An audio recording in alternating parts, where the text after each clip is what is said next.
Le monde fait défaut dans non. Je vois que de plus en plus de parents ont peur de dire non aux enfants sots. Les femmes ont toujours peur de dire non aux maris et certains maris craignent de dire non à leurs femmes.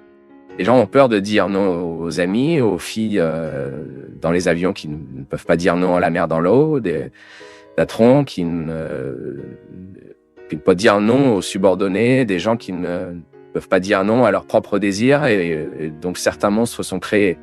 Peut-être que certains ne kidnappent même pas les gens, mais ont de petites épidémies quand ils entendent non, que ce soit du gardien de la circulation, du patron, du professeur, de la petite amie, du directeur de la banque.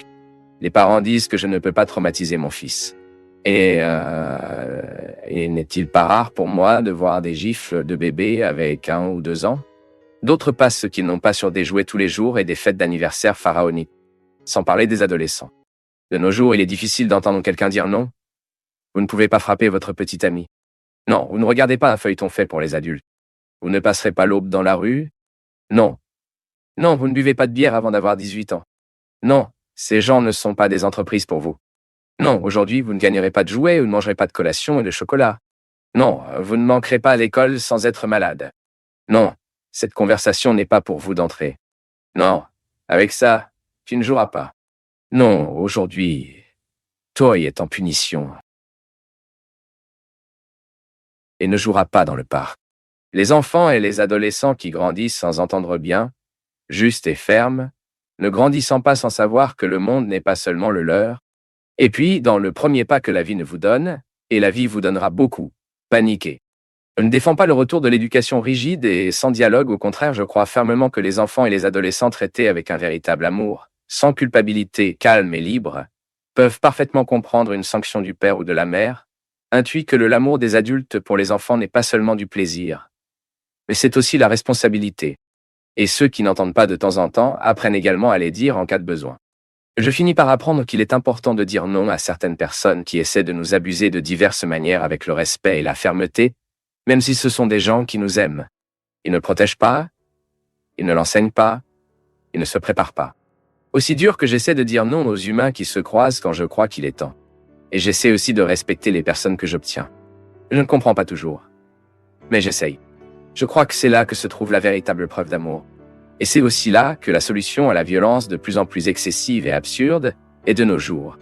J'avoue, j'ai reçu ce texte la semaine dernière et je le lirai, mais je voudrais féliciter sans savoir de qui il s'agit. Mais elle a décidé de faire une réflexion, des gens, absolument valable pour nos jours. Mon peuple, de plus en plus je me convainc, et je parle ici dans mon livre de souffrance, que les grandes tragédies sont lentement nourries. De grandes tragédies proviennent d'une petite négligence. Il est intéressant de noter qu'une tragédie, lorsqu'elle se produit, est une jonction d'une série de petits détails qui ont été ignorés. Véritable éducation, j'ai beaucoup travaillé et étudié le processus éducatif, et je suis sûr que de nombreux éducateurs qui m'accompagnent maintenant seront d'accord avec moi. Un processus éducatif ne peut être en bonne santé qu'à partir du moment où il y a un équilibre entre oui et non. Je ne veux pas proposer un modèle éducatif répressif et coercitif qui imposera par la force du cri, qui interdire toute l'aide, non. Mais ce que ce psychologue propose, c'est que nous prenons la responsabilité au bon moment afin que plus tard nous ne soyons pas responsables de pires choses, de choses tragiques. Aujourd'hui, mon peuple, notre grand défi en tant que père et mère, en tant qu'éducateur, en tant que personnes qui ont en quelque sorte la possibilité d'interférer avec le processus social, et que nous éduquons les gens à la limite,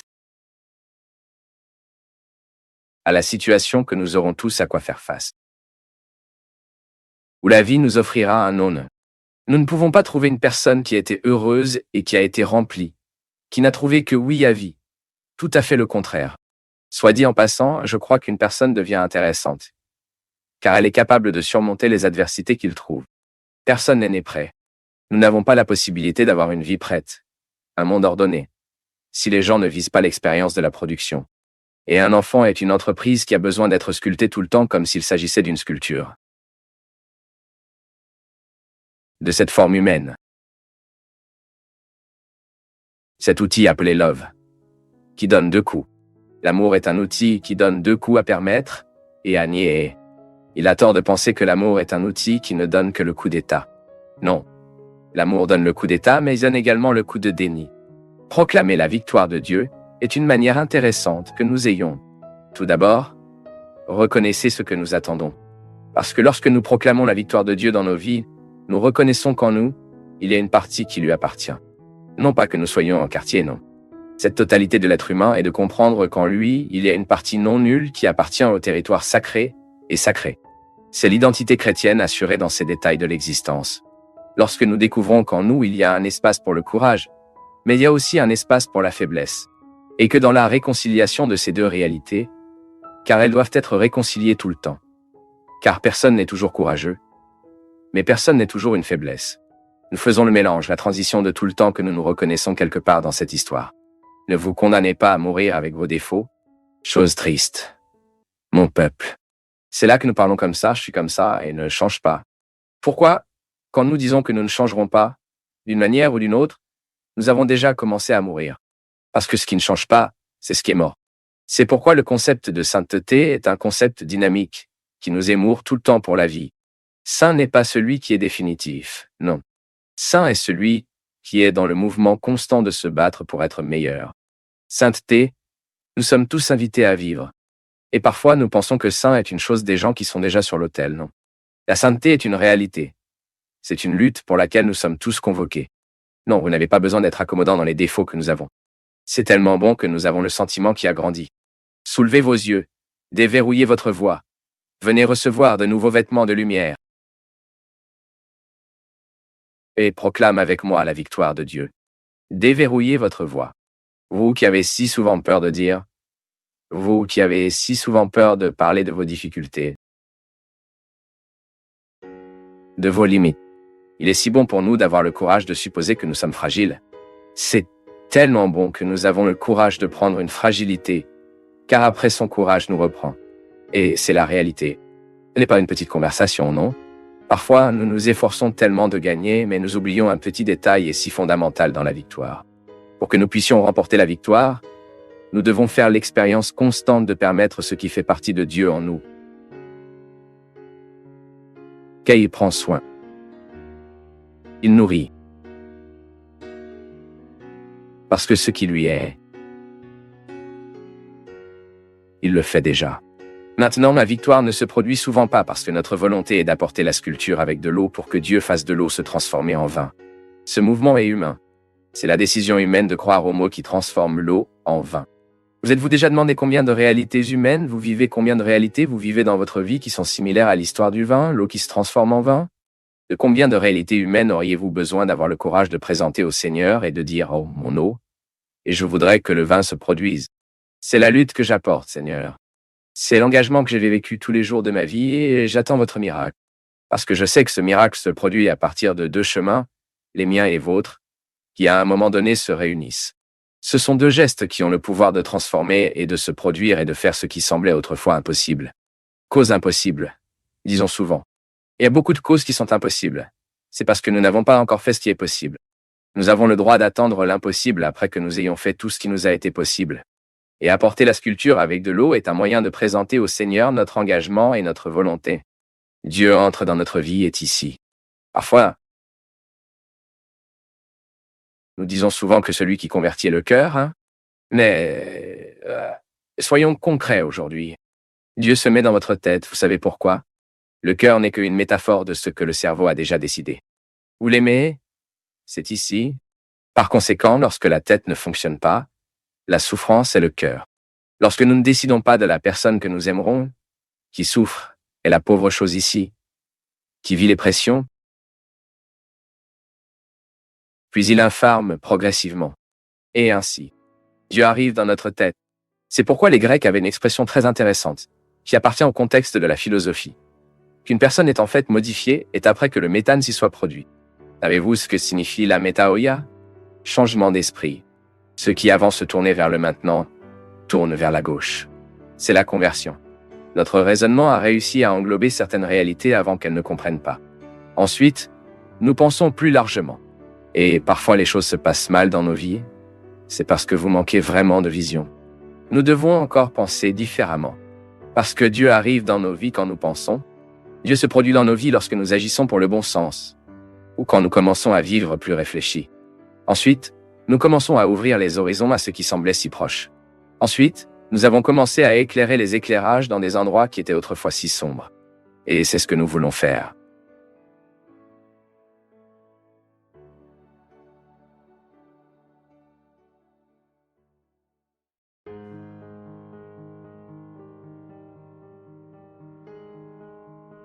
Toi qui me regarde maintenant, que pensez-vous que vous faites qui fait partie de votre façon d'être? Que vous savez que vous blessez, qui vous aimez? Quelles sont les attitudes? Quelles sont les postures? Quelle est la façon dont vous savez que vous êtes nocif? Que d'autres ont dit, que vous avez même reconnu, mais que vous n'avez pas changé, que vous n'avez pas encore fait un pas vers cette transformation. Ensuite, vous identifiez ce qui est nocif pour vous et vous commencez à vous rappeler quelle personne vous aimez. Et cela pourrait être la raison de votre transformation. Lorsque nous n'aimons personne, c'est peut-être très difficile. Même vous trouvez une raison, un sens pour ce changement. Par exemple, j'ai un tempérament explosif. J'adore donc ceux qui vivent avec moi et je ne veux pas vivre blessant ces gens. Je vais donc tout faire pour avoir une maîtrise de soi afin que je n'exploserai pas avec ces gens, afin que je ne vomis pas. Désolé pour le mot. Vomis mon inconfort sur eux. Car ils ne le méritent pas.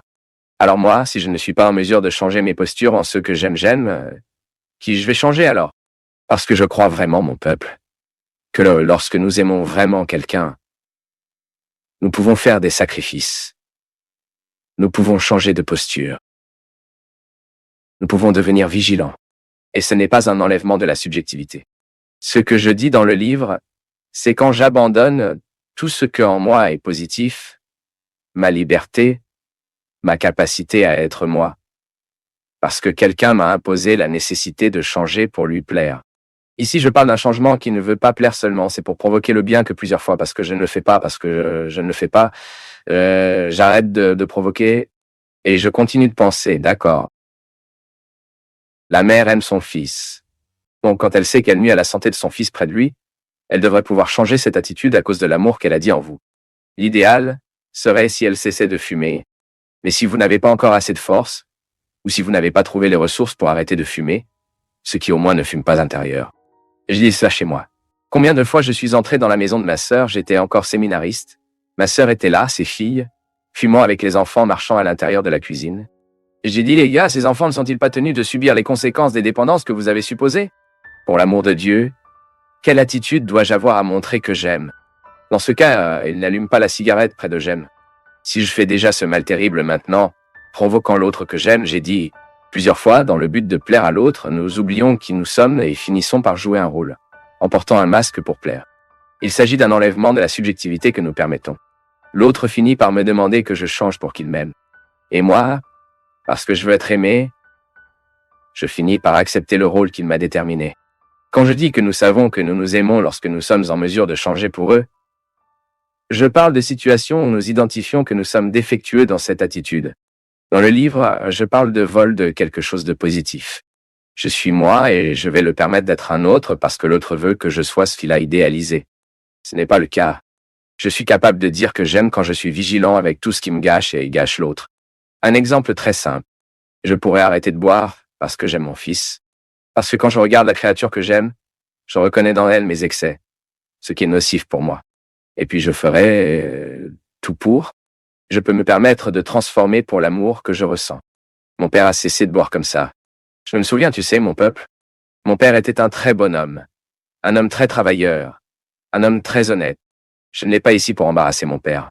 Mais il y a eu un certain moment de vie que la dépendance à l'alcool parlait plus fort. Et nous souffrons beaucoup de lui. Parce qu'il est tellement souffert de voir quelqu'un que vous aimez vivre un processus d'autodestruction. Et après de longues années à vivre cette tristesse, je me souviens que j'étais un garçon. Et je ne voulais pas rentrer chez moi. Le week-end arrivait, mon cœur devenait inquiet, effrayant, car je savais que le week-end représenterait la confusion, le combat. Car où l'alcool entre, la dépendance à l'alcool, elle ouvre des portes à tout cela. Donc, je me souviens qu'après un fait très triste dans lequel nous vivons, causé par sa boisson, il était assis désolé sur le canapé là-bas dans notre chambre. C'était une fin d'après-midi. Il n'était pas ivre. Il n'était pas ivre. Et j'avais très peur de mon père, tu sais. J'aimais mon père, mais j'avais très peur de lui parce que c'était un homme. Il était très silencieux, donc j'avais peur de déranger. Il était un homme très silencieux, j'avais peur d'être excessif avec lui. Alors je suis très effrayant. Je me suis approché. Je me suis assis près de lui. Et je me souviens encore du tremblement de mes jambes et de mes mains. Lui posant une question. J'ai demandé comme ça, Père, tu m'aimes? Il m'a regardé comme ça, un peu effrayé, et a dit, bien sûr, je t'aime, mon fils. J'ai dit, si je demandais quelque chose au Seigneur, le Seigneur ferait pour moi? Puis il était silencieux, a baissé la tête et a dit, qu'aimeriez-vous me demander? Puis j'ai dit comme ça, je voudrais vous demander de ne plus jamais boire. Parce que nous souffrons beaucoup de l'alcool du Seigneur. Nous souffrons beaucoup de la dépendance du Seigneur. Je pensais que j'allais mourir après avoir pu le dire à mon père. Imaginez que j'étais un garçon de 7, 8 ans, disant cela à l'homme qui m'a amené au monde. Les autorités se sont complètement renversées à ce moment-là. Et il ne m'a pas dit ni oui, non. Il m'a serré dans ses bras et je me souviens du cri que mon père a pleuré ce jour-là. Un très sentiment de pleurs. J'ai pleuré avec lui. J'ai quitté la pièce. Et à partir de ce jour, mon père a commencé un processus de recherche. Aide et remercie Dieu que mon père a tout surmonté. Nous avons eu l'occasion de le voir victorieux, surmontant les limites de l'alcool et devenant, en retournant à l'homme il a toujours été, et que l'alcool tuait l'amour qu'il ressentait pour moi. Je ne doute pas que mon père m'aimait. Il l'a manifesté dans les petites choses. Et à cause de l'amour qu'il ressentait, il a pu entendre ma demande. J'ai raconté l'histoire de Viktor ici Frankl, le père de la logothérapie, qui, dans le camp de concentration, n'ayant personne d'autre à aimer, il a planté un vase de fleurs et mis un lien avec cette fleur. Si vous mourrez, non, désolé, si je meurs, vous mourrez aussi, alors je vivrai pour prendre soin de vous. Et au moment où il assume cet engagement à prendre soin du vase de fleurs, il lui revient ce que le camp de concentration avait arraché son cœur, ce qui était le sens à la vie. Parce que, dans le camp de concentration, vivant un régime d'esclavage, et n'ayant plus l'espoir de trouver quelqu'un qui l'a motivé à quitter cet endroit, soutenir les souffrances de cet endroit, qui ne s'y attendait pas, il était en danger de mourir, pour se rendre au processus de décès. C'est précisément ce qu'il a identifié dans les collègues du camp de concentration, que ceux qui connaissaient déjà la mort de leur famille, ont-ils accouché, ils se sont rendus au processus de mort. Ils ont perdu le sens de la vie, car personne d'autre ne les attendait et donnait les points. Viktor Frankl, afin de ne pas perdre le lien avec la vie, ce que la philosophie appelle si sophistiqué, un élan vital. Ce qui nous lie à la vie, ce qui nous donne envie de faire chaque jour, de travailler et de nous battre et de ne pas décourager, a fait trouver cet homme trouvé là, dans ce vase de fleurs, cet élion vital que le camp de concentration tuait en lui. Mon peuple, il suffit de regarder les fenêtres de nos vies, ce que le vase de fleurs, nous devons être en mesure de nous motiver à ce changement. Je crois que c'est tellement valable. Vous pouvez pouvoir aimer l'amour est dynamique, il est beau de pouvoir aimer, mais passons dans le dynamisme de cet amour. Car sinon il devient un mot infertile. Ou il devient un sentiment qui vit beaucoup seul. Non. L'amour qu'il fait toujours un mouvement. Et de l'autre pour moi. De moi à l'autre. Et vice-versa. Et il motivera toujours les transformations. J'identifie cela lorsque nous sommes aveugles. Pour ceux que nous aimons, nous cessons de faire les transformations dont nous avons besoin pour vivre. Impressionnant combien la créature bien-aimée profite à celle qui l'aime. Parce que c'est dans la créature bien-aimée que j'identifie ce que je dois faire pour être mieux. C'est l'amour. C'est ce mouvement qui nous offre un miroir pour que nous puissions regarder et identifier ce que je dois faire pour être meilleur. Qui est-ce que j'aime? À cause de ceux que je dis que j'aime. C'est le retour de l'amour. C'est l'avantage de l'amour. C'est l'autre qui me donne des moyens pour moi de marcher et d'être meilleur. Alors n'ayez pas peur. N'ayez pas peur de regarder votre fenêtre de vie et de découvrir le sens de tout cela. Pour qui avez-vous besoin pour changer? Qui vaut-il la peine de changer? Renouveler le sens de la vie n'a pas les gens autour de nous et d'eux, et pour eux, nous prenons des décisions qui peuvent favoriser notre croissance, qui leur sera ultérieurement bénéfique.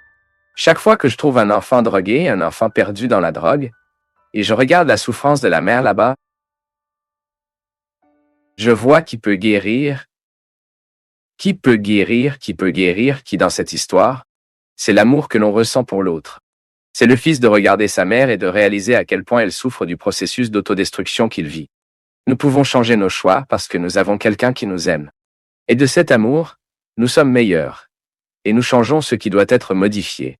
Peut-être qu'aujourd'hui dans le programme, qui connaît ce programme aujourd'hui, il n'y a eu que d'attirer notre attention sur le vase de fleurs de notre vie. Qui est le vase à fleurs qui peut vous avoir un sens? Qui est le vase à fleurs qui peut rendre votre vie différente? Que Dieu bénisse votre dessein. Que Dieu bénisse votre vie. Que Dieu bénisse nos cœurs et nous motive au changement nécessaire dont nous avons tous besoin pour vivre. Ce Dieu qui est Père, Fils et Saint-Esprit.